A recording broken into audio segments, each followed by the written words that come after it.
द्विजवरों, इस प्रकार मैंने तुमसे भगवान नाम के उत्तम महात्म्य का वर्णन किया है।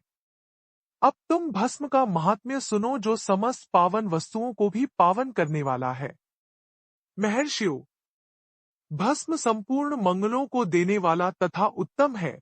उसके दो भेद बताए गए हैं। इन भेदों का वर्णन करता हूं, सावधान होकर सुनो। एक को महाभस्म जानना चाहिए और दूसरे को स्वल्प भस्म। महाभस्म के भी अनेक भेद हैं। वह तीन प्रकार का कहा गया है: स्रोत, स्मार्त और लौकिक। स्वल्प भस्म के भी बहुत से भेदों का वर्णन किया गया है। स्रोत और स्मार्त भस्म को केवल द्विजों के ही उपयोग में आने के योग्य कहा गया है। तीसरा जो लौकिक भस्म है, वह अन्य सब लोगों के भी उपयोग में आ सकता है। श्रेष्ठ महर्षियों ने यह बताया है कि द्विजों को वैदिक मंत्र के उच्चारण पूर्वक भस्म धारण करना चाहिए। दूसरे लोगों के लिए बिना मंत्र के ही केवल धारण करने का विधान है। जले हुए गोबर से प्रकट होने वाला भस्म आग्नेय कहलाता है। महामुने, वह भी त्रिपुंड का द्रव्य है, ऐसा कहा गया है। अग्निहोत्र से उत्पन्न हुए भस्म का भी मनीषी पुरुषों को संग्रह करना चाहिए।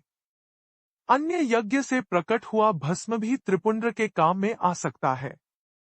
जबालोपनिषद में आए हुए अग्नि इत्यादि 7 मंत्रों द्वारा जल मिश्रित भस्म से धुलन, विभिन्न अंगों में मर्दन या लेपन करना चाहिए।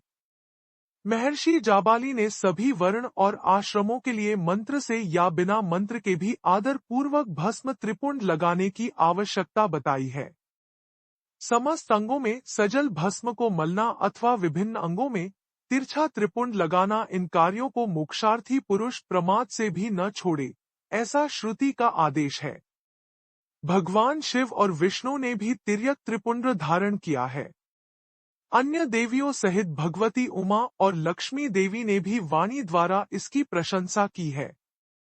ब्राह्मण, क्षत्रिय, वैश्य, शूद्र, वर्ण संकर तथा जाति भ्रष्ट पुरुषों ने भी। द्विजवरों, इस प्रकार मैंने तुमसे भगवान नाम के